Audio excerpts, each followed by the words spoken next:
If you're a maker, a creative, and ever thought, I want to scale my business, I need to get my products into shop, then this is the podcast for you.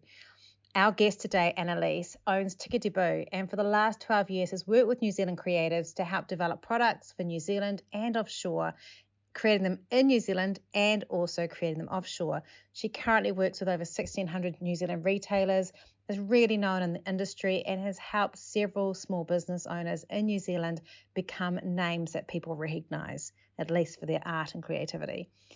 Her favourite thing is to break rules and disrupt industries, and it's exactly what she's doing with her industry. So have a listen. You'll love her insights, her wisdom, and maybe you're able to work out, do you want to scale or are you happy staying just as you are? Let's get started. Welcome. This is Map Marketing, and I am your host, Rachel Klaver. I love helping small business owners become more confident and more capable with their marketing. So this podcast is all here to help you do just that. It's me and the help of some great guests helping you learn new skills, new strategies and ideas. Let's jump in and get started. Hi, and welcome to Map Marketing. I'm your host, Rachel Klaver, and I am so excited about having our guest on. I know I say that every week, but I am especially excited this week because Anneliese is someone that when we start talking, we can't stop, and I am incredibly passionate about what she does. I think that I get a little bit of jealousy from some of the stuff she does because it's so super cool. So there'll be a bit of professional jealousy going on, Anneliese, in this thing, you know. But before we jump in and let her introduce herself, I want, and I'll have introduced you I've got a little introduction in the podcast, so don't worry if I haven't like raimed your praises right now. It will be in the introduction. But for those of you that are new to the show, yes, I do talk this fast. Welcome. It's lovely to have you. For regular listeners, thanks for coming back again. Honestly, I so appreciate each one and every one of you. And please do come and be part of our group on Facebook, Map It Marketing, if you want to ask questions from the show. Of course, you'll also probably be looking up Anneliese because she's amazing. Anyway, Anneliese Jozefek is the owner of Tikitibu, which she co-runs with her husband. That's right. That's right. Yep. But Anneliese is the creative director. Not to say anything against Richard, like she's just like the most amazing creative person. When I first met Anneliese, her business was quite small, and we had this big conversation in a cafe in Long Bay somewhere. And then next time I hear of her, she's this massive, incredibly amazing, huge business, and is doing amazing jobs working particularly with creatives. One of the things that we talked about before the podcast, and we're going to really get into in the session, is one of the false beliefs people have around Anneliese and her business is that she is a distributor for mainly creative businesses and into giftware and lifestyle and other places, bookshops and all sorts of places. But she's so much more than a distributor, which makes her model so unique. This is a podcast that is for anyone who wants to be inspired in what you can do with a brain that's completely complex and wants to have lots of diverse things, but also for those of you that are in the creative industry and are wondering, how do I grow a brand beyond the book I write, the illustrations I make, the art that I create? What is it that I can do? And I think listening to Anneliese in this will be very motivating to you through that. So Anneliese, well. Hi. Thank you. Thank you so much for having me. This is exciting. That was all from the heart, by the way. I didn't write any of that stuff down. I mean, you can probably say I love it. But it's true though, like that is how it feels. And so I thought, let's just start with you telling us a little bit about Tikitibu, which I haven't even mentioned the name of the business. Tikitibu and you, and what is Tikitibu and who are you? Yeah, good question.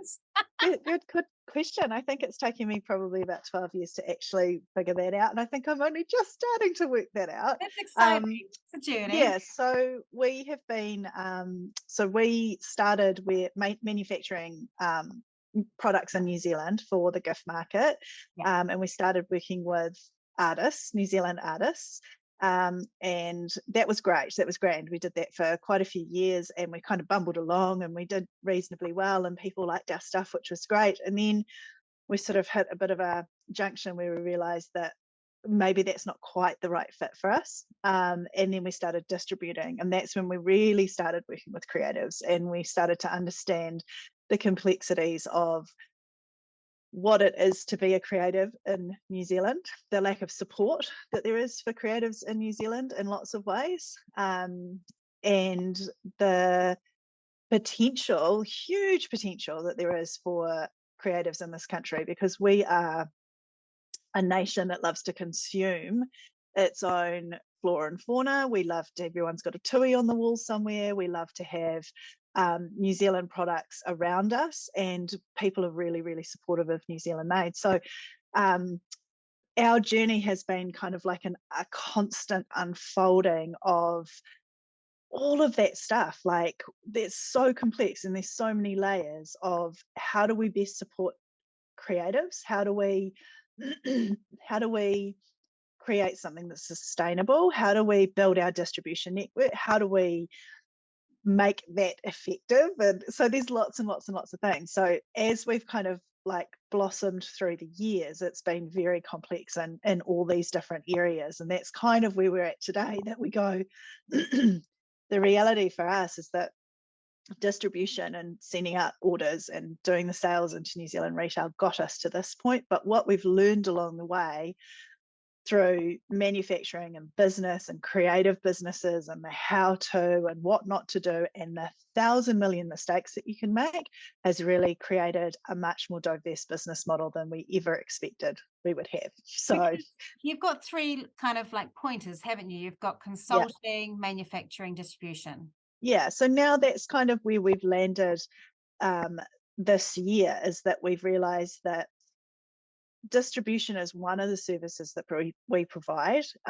We built up a network of over 1,600 New Zealand retailers that we deal with, and that's from everybody from bookshops to little gift shops, design shops, the big stores, the little stores, everyone in between. So distribution and looking after that network is one part of what we do.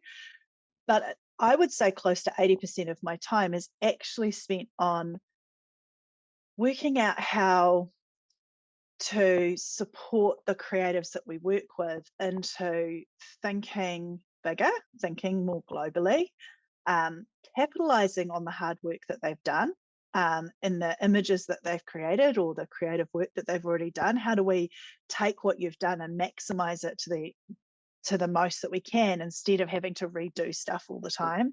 And how do we collaborate and do all these cool things? So for us, we've got consulting with creatives, which can look like a one-off session for a creative that might just need somebody to talk to, or we've got longer programs where we can support them through actually getting their products manufactured, or even longer programs where it's manufacturing and getting them into distribution. Then we've got the manufacturing support. So we've manufactured in New Zealand, we've manufactured offshore in many different countries. So we've got a really good understanding and a really good network of actual makers and factories offshore. So sometimes, again, that could be just a 2-hour conversation around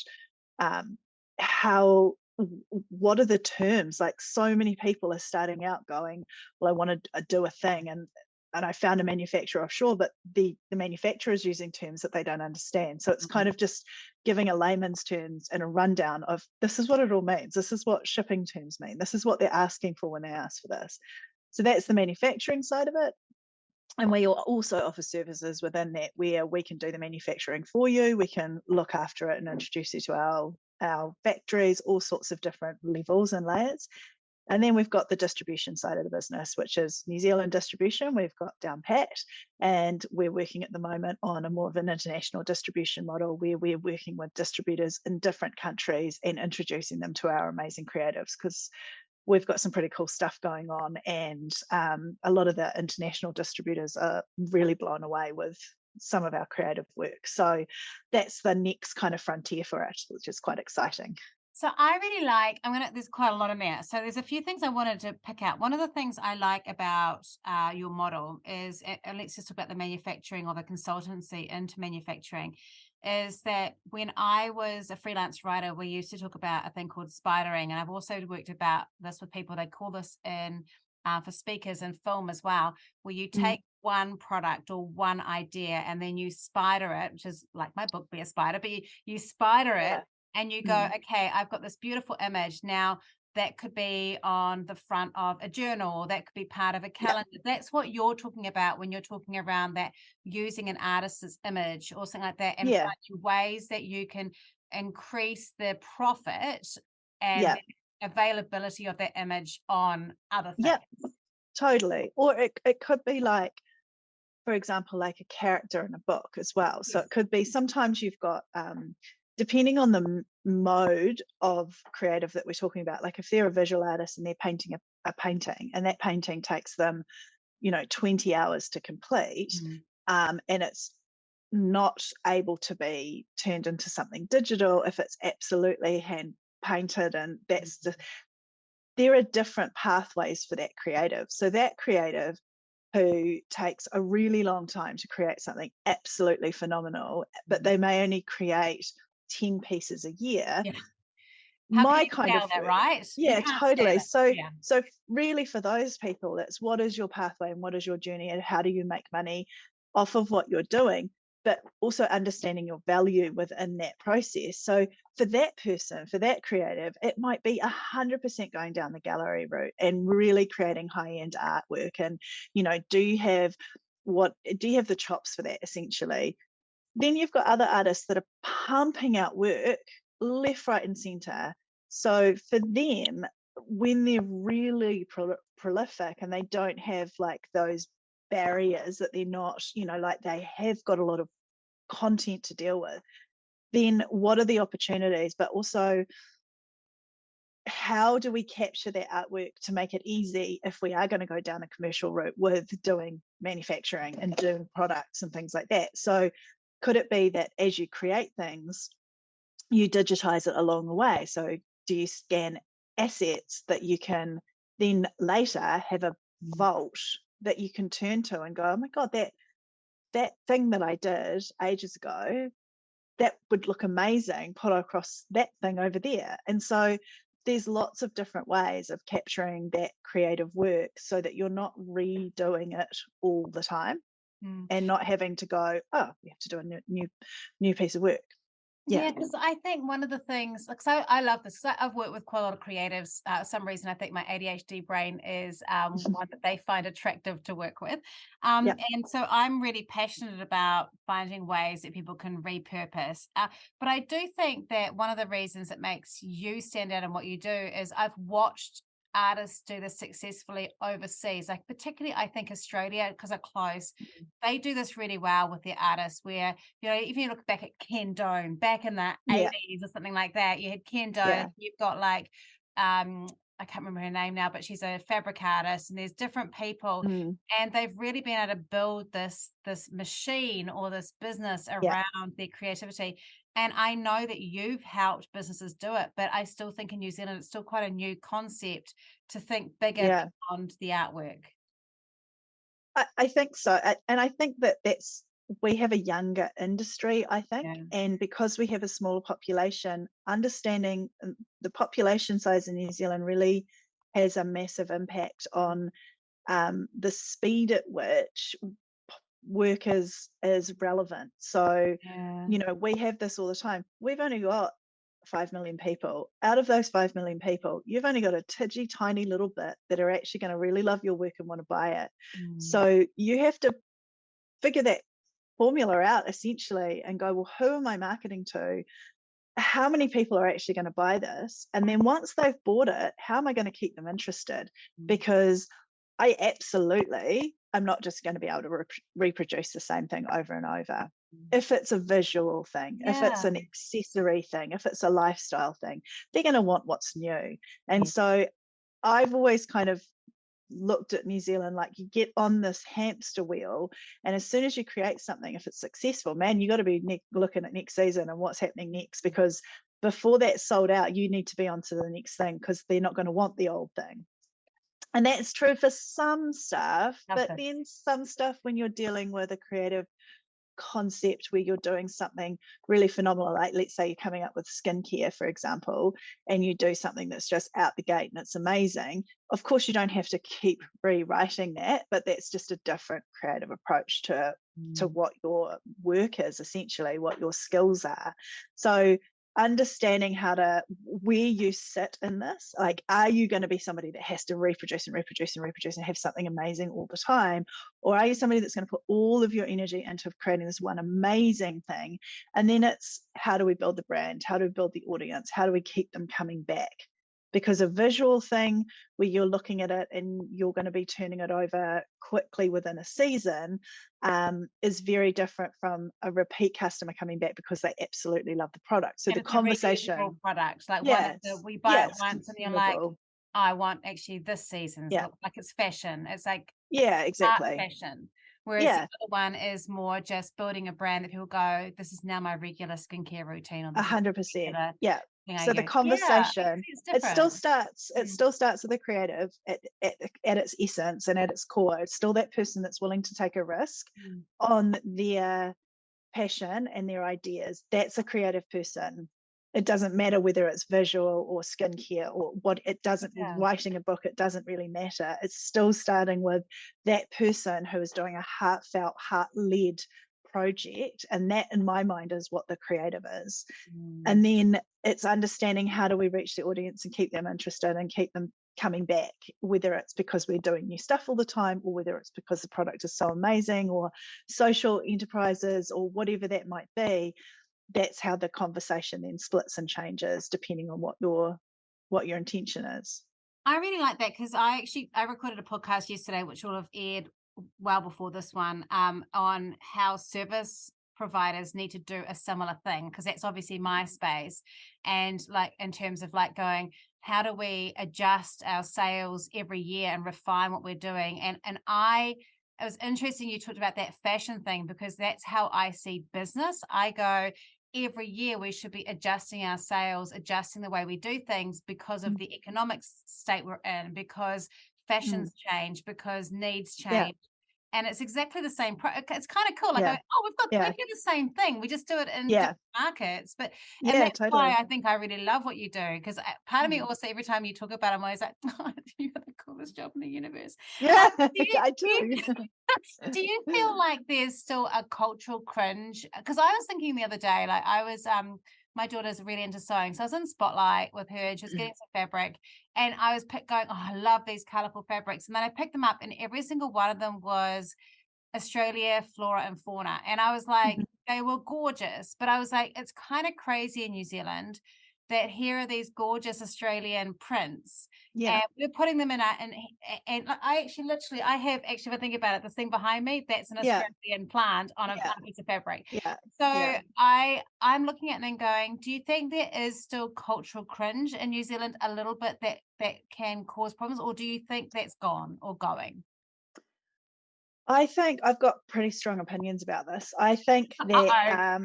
yeah, well, it's sort of customer led, right? Yes, it And is. That's so what I was wondering. Yeah. so what happens in a retail shop is they stock something, and if it goes well, then they restock it and they restock it and they restock it, or a slightly different version of it. So pre-COVID, I mean, you couldn't move in a shop without seeing a fantail or a tui or a Mm. pohutukawa. That was it. That was like, if it didn't have a fantail, in my industry, if it didn't have a fantail or a tui, and it's like, oh God, we're really taking a big risk here, not doing the staples, because the retailer knew that that's what was going to sell. Mm. And so they just kept reordering it. Then COVID hit, and I was like delighted in lots of ways to say that there was going to be a forced change, because we weren't going to have tourists. We No. weren't going to have those people that were a guaranteed dollar being spent at the retail shop. We were going just to Pukikos. So it was like, we have this amazing opportunity to actually just go, we don't need that. We all know what a tui is. We all know what a fantail is. Here's something different. And so we did that with a few of our brands and kind of went, now's the time. Now's your opportunity to get fresh, to try something new, to drop the birds. And the response was overwhelming. It was amazing. Wow, isn't Business that grew. amazing? It was incredible, because I just don't think, it was almost like we were in this like silly little coma where we were Mm. going around in this loop. And it was like the retailers weren't willing to take a huge risk on something that was new and contemporary and didn't have a bird on it, because they knew that the tourist was going to be there Yeah. and they wanted to be able to. So we just haven't had that kind of breakthrough. We absolutely do on a really boutique level, and in the galleries and the really fine art shops and things like that, where you would see amazing work happening with creatives doing ceramics and things like that, but it just was never busting through to a more kind of sustainable model for everybody. So that's what we're trying to look at now, is going, I'm not really that interested in doing stuff that's just got the same olds on it anymore. I'm going, who are our creatives that are doing stuff that could absolutely be sold in Paris or London or New York? That's what we've got in this country, and we've got it in spades. We've got phenomenal creatives, but they've never been able to break through because the supply and demand has always been around that kind of native look. And so that typical kind of traditional native look always really had quite a lot of strength. So there's a new version out there, and I love that, because I think, new designers. I love tuis. Like I love the story of the tui, and I have quite an emotional connection to it because my grandmother lived in the bush, and so and if I've actually got someone painted like one of my daughter's friends painted a tui, and I bought a print, and it's in front of me. I love it, but I wouldn't go into a shop and buy a tui thing. But I would love in New Zealand. I love New Zealand art represented in different forms. So I love that artists are being liberated into exploring new ways of showing their understanding of their surrounds, which is still going to have that Kiwi influence without having to be curtailed by, as long as it's got a native bird on it. Exactly. We're okay. So I definitely think that we are in a new time, which is super exciting. We're in a new time of seeing these creatives coming through and doing amazing collaborations with other big companies, and seeing some really fresh stuff coming through, that it doesn't all just look like Pahudaka and a Pukiko, and that kind of genre of style in retail shops did really well for a really long time.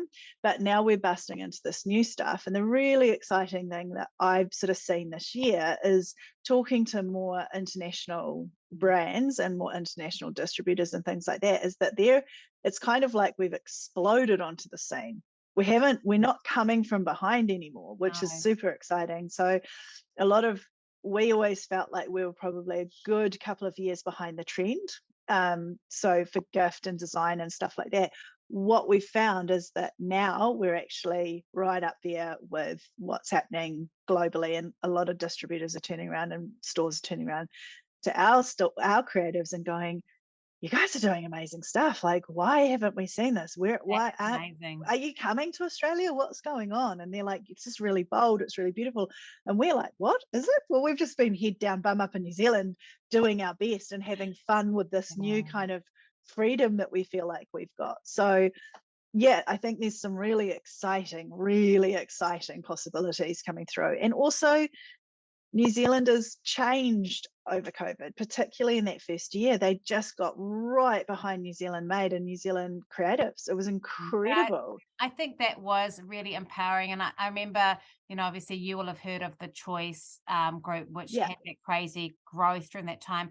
But one of the things I really loved in that was that there were people who were really just very little creators that would never cross your door, that are little creators, who went in there and kind of tested out the market with things, and would suddenly get this explosion of orders and this kind of proof of, yes, my stuff is hitting a mark with the people. I finally have an opportunity. So I think like COVID did a lot, the pandemic did a lot for New Zealand in terms of that creator scene, of actually just allowing people, because people have more time too, to actually explore. But there's a big step between that and then coming and working with someone like you, even if it's in a like the consulting, probably lower level, because they could just come in and just see if they're ready, which is really important. But if they were looking at investigating in with you, you're a very different distributor to most distributors, or another distributor. What what does someone have to do to know that they are getting ready for, or could be ready for, looking at a distributor? We'll talk about manufacturing separately, because that's another thing. But what do you look for? So I suppose that choice, what you were just talking about with the choice example, that's really perfect, and it's such a great segue into what it is to actually supply a market, and whether you're supplying that market yourself, or whether you're getting a distributor or, working in with an agent or anything like that. Really what it comes down to is the infrastructure that you have created for yourself. And that's why consulting and talking to somebody who knows how to do that and what that looks like and knows the pitfalls is a really good example. So I saw lots of these amazing creatives through Choice who put up a thing that was awesome, and then next thing they've got 350 orders for it, and they couldn't fulfill. They couldn't fulfill, take them months. And so what that highlighted was that there's a need for more and exciting creative work in New Zealand, and there's definitely customers here in New Zealand that will buy it, and they would rather buy it from a New Zealand creative. But be like, the infrastructure, how do I get from, how am I sourcing, how am I packaging, how am I marketing, how am I charging for my time, what is all of that, how does that all stack up to be able to produce a thing that is sustainable from a cost level, sustainable from a production level, and sustainable from I'm a one-man band, how the heck do I do all these things and keep my head straight whilst probably either holding down a full-time job or running got the family kids, or got the husband, got the because quite a lot of these creatives are women, and that's definitely what we found, is that I get calls from these amazing people all day long that are like, I've got a thing and it's really awesome and it's going really well, but I'm the accountant, I'm the picker and packer, I've got the kids, I've got a job, I've got this. And it's like, that is not a sustainable model. So it can be done, but you have to figure out the infrastructure and behind. So that's what we're all about, is about streamlining the infrastructure behind the scenes so that what you produce has got enough margin in it so that everyone's making money. We're going to talk about this in a minute, because this is one of my bugbears, and so I've got like a little bit of a preachy thing I want to say here too. But I think that actually we all just talk about now.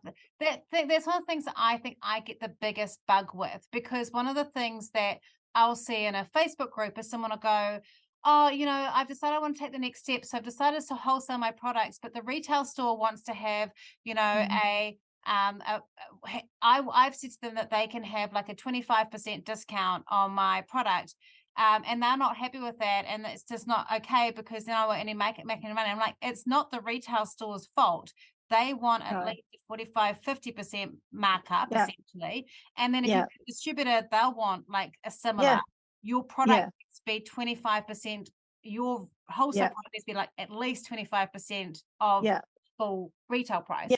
And people go, I can't possibly do that. And I'm like, well, then you shouldn't think about doing retail and wholesale. You just shouldn't. Well, then it's just a different pathway, right? Yes. So it's either okay, but it's okay. Are you doing something that is scalable or not? And what does scalable mean for the thing that you're producing? So if the thing that you're producing can only be made by your hands, and it can only be made by a particular material that can't be mass manufactured in any type of way, if it is that, and you're only charging $50 for it, then the chances are it could never be at scale. But the other pathway for that is it actually worth $300? Yes. Because if it is that special and it can only be made by your hands, then what is the time that it takes you? Value your time, understand the perceived value of that something that is so special. And just because somebody today right now is only going to pay you $50, you might have another whole band of customers out there that are really only interested in you if you're charging $500. And that's the trick with art and things like that, is that actually there are some people who would never only pay $50 for something that's one-off and unique. They're not interested in that because they don't think they want something that's they want something that's more expensive. I wouldn't trust it.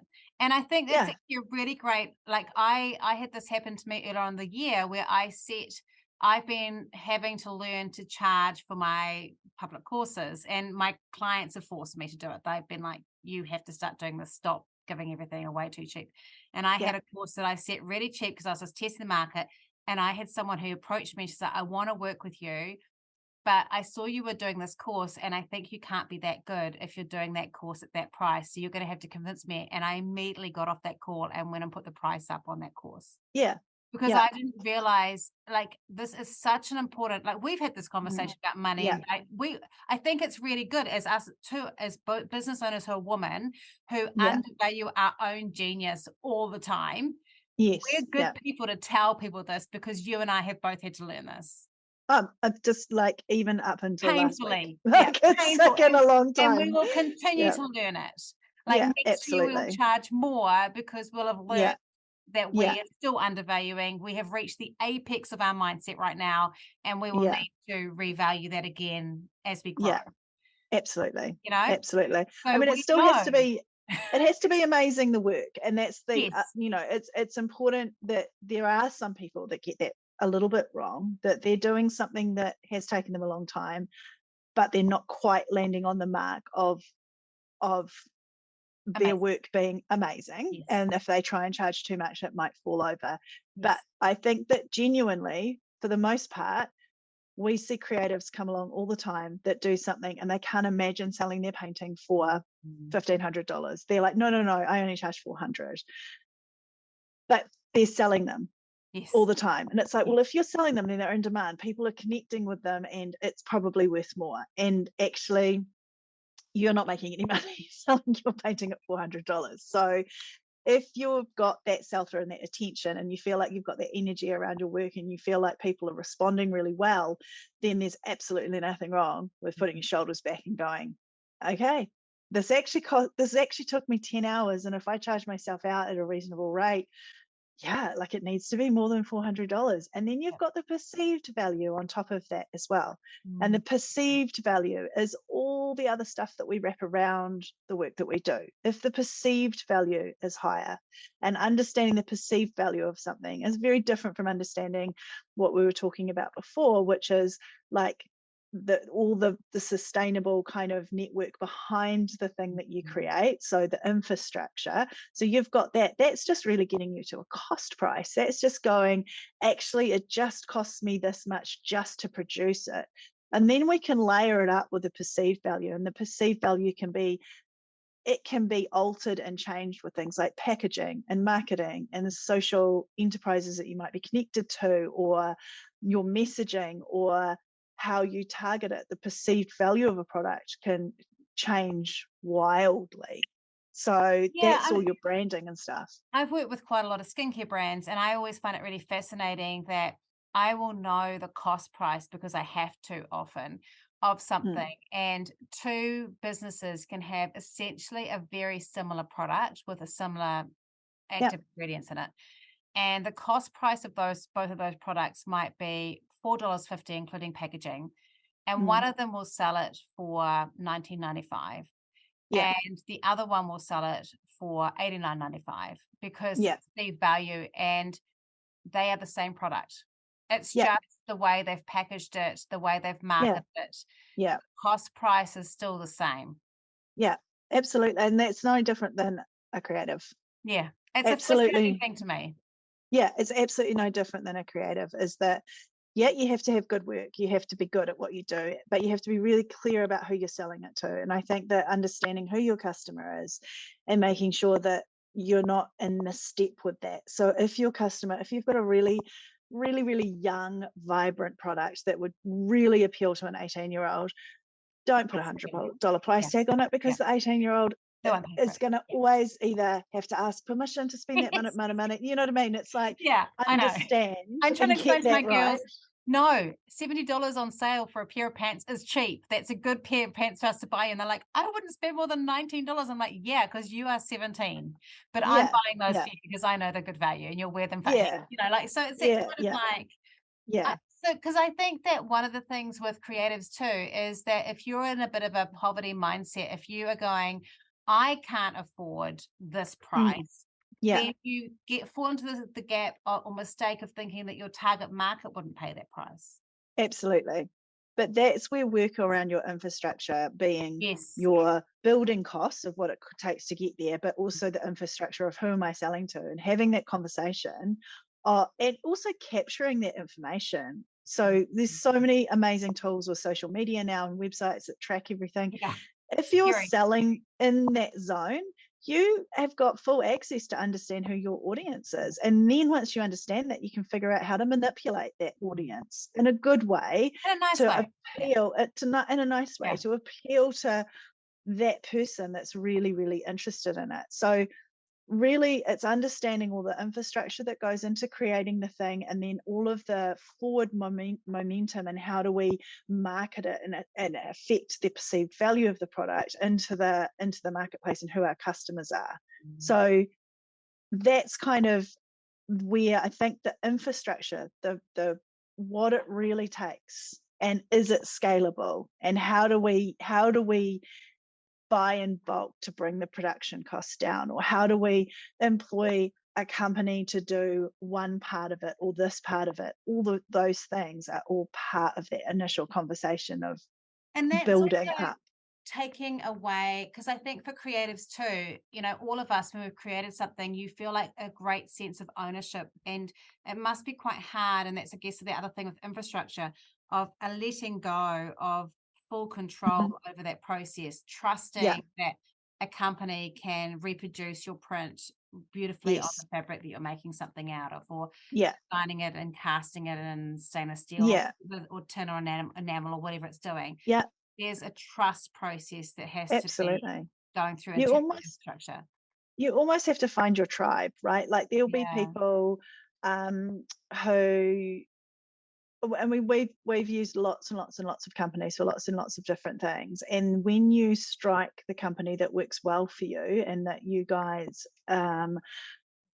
it's a win-win, then you keep them and you push and lean into it and get the most out of that company, and they'll get the most out of you, kind of thing. So understanding who your tribe is, and you're never ever, like, that is going to take time. You are never ever going to get it right from the beginning, and it will change because their businesses will change depending on what work they're doing. So that's always a fluid in movement kind of process of creating your tribe of people that are going to be around you in business. But I think that one of the main things that I would love to hammer home is that you can't be everything. You can for a time. Yes. For a time, you can. And everybody goes through that for a time, where you're the accountant, and you're the maker, and you're the designer, and you're the marketer, and you're the picker and packer, and you're the salesperson. You're everything. And you have to earn your chops, right? Yeah. You have to do that. You've got to do it. But that's not sustainable. Not hold on to it. Yeah. And no, don't hold on to it. Probably, without being mean to creatives, most creatives are like me and should not hold on to the accounting and their finances and stuff like that for a very long time. They need to understand it, but they should not hold on to it. So most creatives, like, their eyes glaze over by the time I finish the word saying accounting. So, and I get that, because that was me. That was me. But I'm a hybrid between half creative and half business. So once I found the right accountant and we could speak the same language, and I really got the support that I needed, and sometimes the accounting conundrum for me most times is just about language, because creatives use very heartfelt, emotional language. That's how they see the world. And then to have somebody come in and talk about a profit and loss, they're like, I just don't understand that. Yeah. And so the blinkers, the panic starts. The blinkers, the panic, all of that stuff. So finding the right people that can speak the language. And if you have an accountant that doesn't speak the right language for you and can't put it to you in a way that you understand, there's absolutely no drama in moving accountants. And I think so. Before you sign up with an accountant, like, accounting is kind of like one of those real cornerstones of any business, but it's quite often the thing that people neglect the most and they procrastinate on because they just don't understand it. Whereas if they find the right person, and I would encourage everybody, if they're thinking of moving their accountant, go and have a sit down with them, meet them, and have a chit chat before you go, oh yeah, what are your rates? Like, it's so much more than that. And my relationship with my accountant now has completely changed my business, because he is phenomenal. And we have conversations that are so much further reaching, because he understands that I've got that creative heart speak as well. So I need it to be fed back to me in a way that I understand that if I do this, or if I trim this fat, or if I do that, that it has an emotional response for me. And so that's Yeah. pretty rare with an Yeah, accountant. I get that, because But I know, like, I think we've talked about it before, but like I find it very easy to make money, but I find it very hard to manage money. mm, And I've had to learn. I've learned to love it, learned to live in budgets, and I've learned to mm, love it. But that process has been partly because Rod does that side and does it really well. mm, But we've had to have less talks, like he is not allowed to ask me questions about, oh, that payment that went through today, what was that? Just before we go yeah, to bed. Because then I panic, because yeah, he's not asking because he's judging or stressing, but I have a panic of, did I overspend? Is this a problem? yeah, And so yeah, I'm having to still deal with my own. And so I understand with yeah, creatives that fear, yeah, because yeah, I think creatives too, like if you are successful, the money can flow in, and it's very tempting to feast and famine it.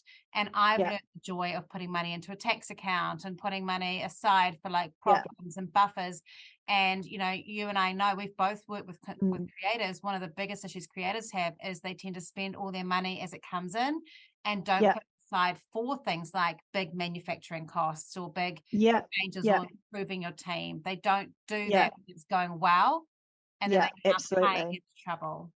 Yeah, absolutely. And managing money can have such a, like you say, you get this emotional response where it's like, oh my God, I've done something wrong. I've Yeah. not, because I know for me, even still, I look at things and it's not an instant, there isn't an instant clarity in my head when I look at something and go, in my account will go, oh, just look at the profit and loss. And I still kind of go, okay, where do I find the profit and Yeah, loss? I know. Okay, I found it. Okay, what does it mean? Compare it to the last 3 periods. I don't get that. And Yeah. I still, even though I've done it 1,000 times, it's not something that cements in No. my brain. I'm very So thankful that Rod's made beautiful pie chart things so I can just see the picture, because it yeah, really yeah, helps. yeah. Yeah, definitely. But that's just about kind of realizing that we're not we're not superhuman, No. and we don't have to get every single aspect of it, and we absolutely need to rejig. We Mm. definitely need to rejig wording, and that happens throughout the whole business. So there may be areas where you just don't get it: margin, what the retailer's wanting, Mm. packaging, marketing, any of those things. You will have weak spots within that huge amount of work that you have to do. So understanding where there's a weak spot and going, yeah, I need help with that. And what help can I get? There's heaps of free courses. There's Mm. heaps of business support out there. Yeah. I mean, yeah, there is a lot that you can Even the do. AID have good courses, and they're not Yeah, scary, those courses. So like yeah, learning that it's not enough to hide under the ground and go, I don't want to deal with it. It's scary. It's actually really good, because it yeah, empowers you and frees you from yeah. that fear. And Now yeah, I am really conscious. I know you've got a meeting later on that you've got to get to, and we're almost at that. But we haven't talked about the mm, manufacturing side that you do. yeah, sure. Can you just talk a little bit just around um that whole thing around scaling, like when, and we've talked about all the stuff they have to have in place, and manufacturing, that whole thing of stepping that through in terms of before you go into manufacturing, because we won't have time to cover that. That Mm, whole thing that you do, which is really different, is talking about what products would work, and you're quite interactive with your clients around that. Like, I know that you talk about yeah, that. When you're looking at manufacturing, why do we have to do some of the stuff offshore, if we yeah. don't distribute into Yeah. like, why do we do it? Why is that happening? Why do we go offshore to Yeah. manufacture? I mean, the bottom line is that we have got some industries in New Zealand that are really well developed, and we've Yeah. got the machinery and we've got the factories and things like that, so we can produce in New Zealand. So skincare, Yeah. food, those kind of industries, we are 100% geared for manufacturing in New Zealand, and they can meet the kind of manufacturing numbers that can support a global supply chain, which is awesome. Yeah. But that's about it.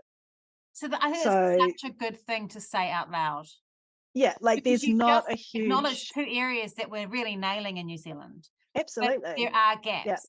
there are gaps. And so, you know, anything that we do, like we do textiles and we do books and things like that, yes, you can definitely print a children's book here in New Zealand without a doubt. But to scale it and to get the kind of manufacturing quality that people expect and want, we struggle with that. There are certain features, there are certain materials, like we just don't have that infrastructure here in New Zealand. And I would love to make everything here in New Zealand, but it's just not the reality of the world. It's not the reality for any country, really, in the world. So there are, depending on, again, it comes back to your brand, it comes back to who your audience is. If your audience is 100%, it has to be made in New Zealand, and this is absolutely what we do, then you can do that. Smaller runs, more expensive. Smaller runs, it's more expensive. We adapt, or you adapt what the product is, or you collaborate with different people. You can do it in different ways, but the reality is that the kind of manufacturing that we do, we can't do here. And we're always trying to make the best choices with manufacturers, with materials, with products. But it's hard to create stuff that is going to be at a price point that people can afford, whilst also trying to tick all those boxes. And I've worked with lots of people in the past where they want to do a thing, they want to create a product, but they are absolutely, it has to be eco, it can't be this, it can't be that, it can't be that. And I've always said the same thing to them. The reality is, if you want to produce a product, chances are there's going to be a cost to that. In the eco sense, right? There is always a cost. If you want to be completely eco, don't make anything. Don't make anything. Well, because if you're going to make it eco but keep the cost down, you're still going to have to cover it still being offshore, and then you've got the miles, which are no longer eco. So these little heartbreaks along the way that you as a business owner and creator make a decision about. Yeah, absolutely. There's all these adjustments, and there's compromises that we have to make along the way. And if we have to make a really big compromise, we try and balance that out with something really good that we do over here. And I think as long as the intention and that we're trying our very best along the way, I think that that's the best that we can do. And what we try and do is improve year on year. So we might do something and we might go, well, that we found a new material, or we found a new manufacturing process, so we can adapt that to be something a little bit better. And if we can get a little bit better along the way, I think that that's awesome. But as far as manufacturing in New Zealand or manufacturing offshore, there's of course opportunities to manufacture in New Zealand, depending on what it is that you're wanting out of your business, out of your creative endeavors. If you want to create a business out of it and you want it to be profitable, then the first thing you have to look at is that scalability. And is it something that we can, how do we trim the fat out of? You've come up with this beautiful, unique idea and you're doing this wonderful thing, but it's not scalable where it is now. So how do we make it scalable? And understanding the process of working out, well, is it we buy the materials, or is it that we're digitally printing something, or is it that we're getting it made offshore? There's lots of different avenues that you can go down to make that happen.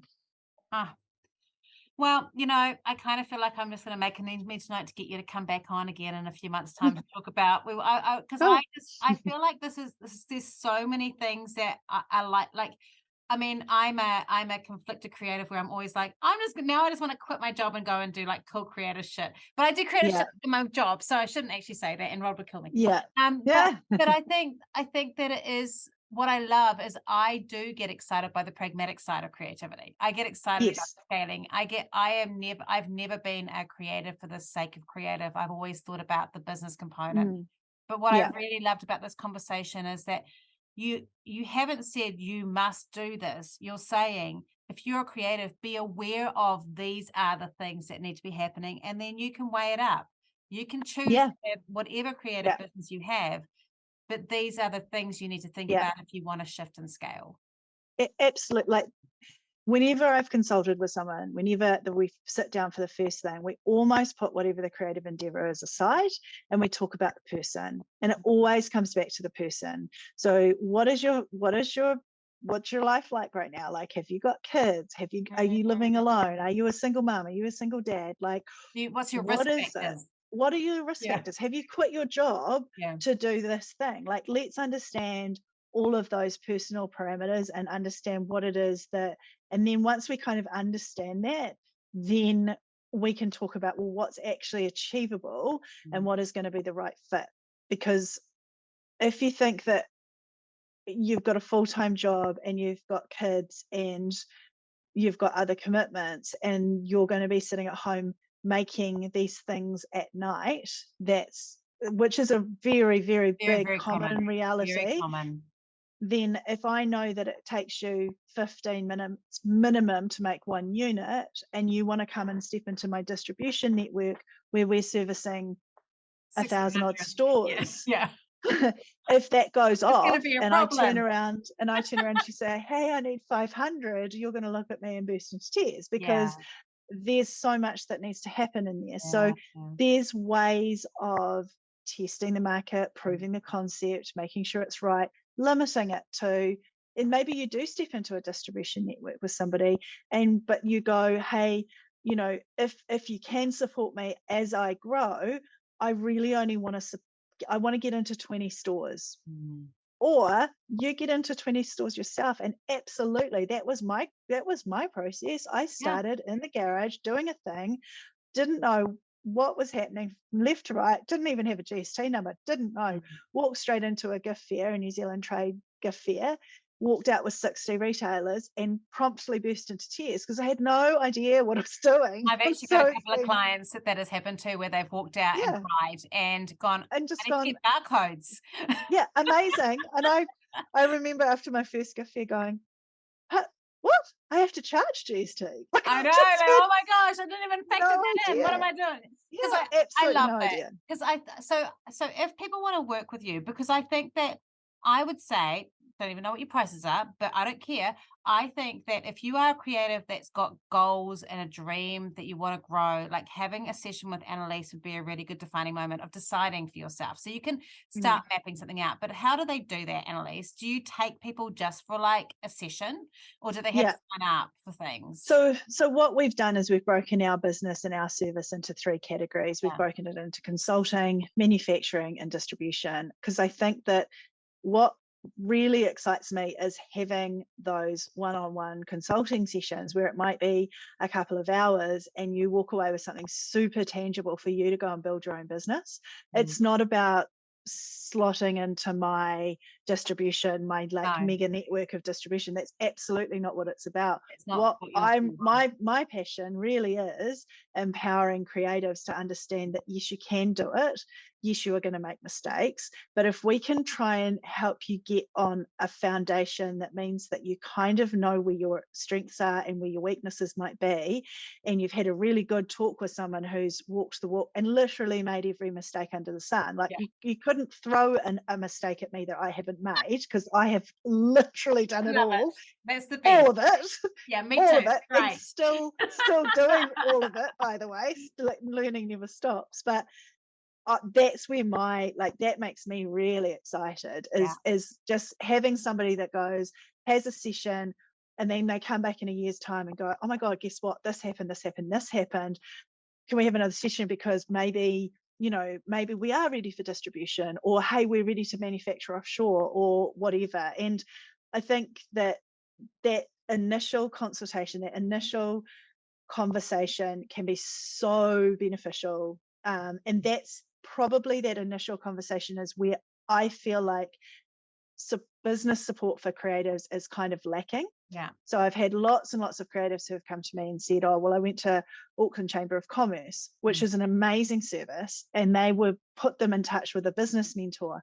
Yeah, they don't understand. But where the business mentor is at and where the creative is at, there is a massive misstep. Yeah. And if they start talking accounts, it's just not where we're starting. It's the same with me with marketing, because I've worked with so many of them, and because I understand that process as a writer, and that I know that's where I'm good at. So that's why I love you, because you understand that process. That's why I'd have no hesitation of saying, go and talk to Anneliese, because that is there. So they can come and just book a session with you.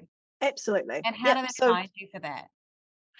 So you can just go onto our website, tikitibu.com, and you can just fill in a contact form. We're just in the process of doing all of our new packages for consulting, manufacturing and distribution.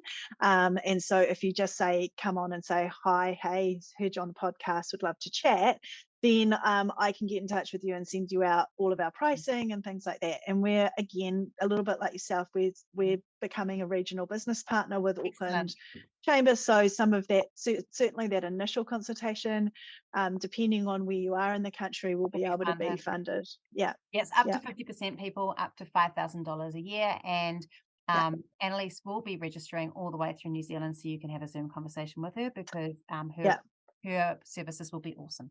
Amazing. I've honestly, this has been so wonderful, and I do want to get you back on. I have made lists of notes of things where I'm like exclamation marks and questions and things like that.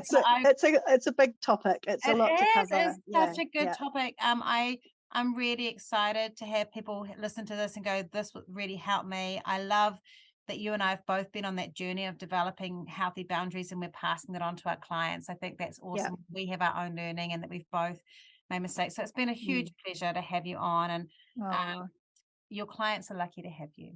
Thank you. It's been such an ego boost. I love it. It's awesome.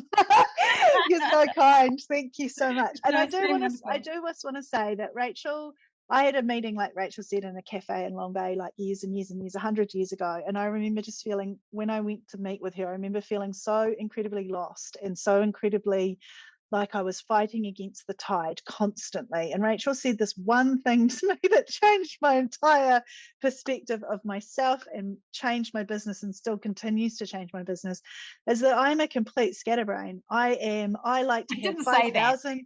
I have 5,000 tabs open at any one time, quite often having a conversation halfway through an email, finishing a meal, and writing a list out, all happening at the same time. And that, I've been able to embrace that because of what Rachel said. And she said to me a long time ago that I have got a really short attention span. I've basically got 5 seconds and then I'm on to the next thought. That's something I need to work with as opposed to against. And I think a lot of creatives have got the same thing, where they're like, oh my God, I want to do this. Oh my God, I want to do this. I want to do this. Yep, absolutely. Learn to embrace that and learn how to drive that energy and drive that thought process, and you will learn how to operate your business, because that's what happened to me. I was so busy thinking that was a failure and that was a negative thing for me, that I wasn't doing it right because I couldn't concentrate on one thing for too long, and then I'd want to have all these things. From that moment, that's when I started to distribute, because I knew that I need 100 artists. I need 100 creatives. I need 100 brain stimulated. Yeah, man. I need 1,000 products going on at the same time, because that's the zone that my brain operates at. And learning to embrace that was down to Rachel, and learning to embrace that, that changed my entire business. And so if you feel like you're going against the tide, it might just be because you're not embracing the difference or the uniqueness that you have in your creative brain. And so absorbing that, embracing it, giving a big old hug and getting on with it, it's all good, because it worked for me. You're the first guest. I'm like, this is I don't know, this is going to be episode 90 or something like that. You're the first guest that's ever bloody made me cry, Anneliese. Yeah. I'm super good at that. I make everyone cry. God. Sometimes good, sometimes bad. Very kind. Well, thank you. We could keep talking, but I know you've got another meeting, and it's been an honor. So thank you so much for being on the show. Thanks, Rachel. Whether you're a maker or like me in service space, I think some of the things that I learned from this podcast that I'd like you to reflect on is that whole thing about making specific choices around how you want to run your business. We don't want a business that's scaling up and up and up. That's not how I want to do business. It doesn't mean it's not valid. As we talked about with Anneliese, there's huge benefits to being able to do that as a maker and actually as a service provider too. Working out what your values are, how you want to work, your life stages, what your income wants to be, how you want to create things, and the cost of both options is really important. So I guess that's something I'd like you to do this week. Have a think. Can I scale? Can I get bigger? What is the cost of that? What would I lose? What would I gain? And what would I lose or gain by staying just where I am today? I hope this has been a podcast you've enjoyed. If you'd like to talk about or ask any questions that have come out of here, do come and be part of the MIPIT Marketing group on Facebook. You can ask questions, plus I give lots of tips and advice in there as well. And next week, it's me talking to you about something that I haven't worked out yet. So surprises all round for episode 97. If you love what you heard today, be sure to hit subscribe. And if you loved this episode in particular, I'd love it if you shared it on social media. Remember to tag me in so I can say thank you. Have a great week, and we'll talk soon.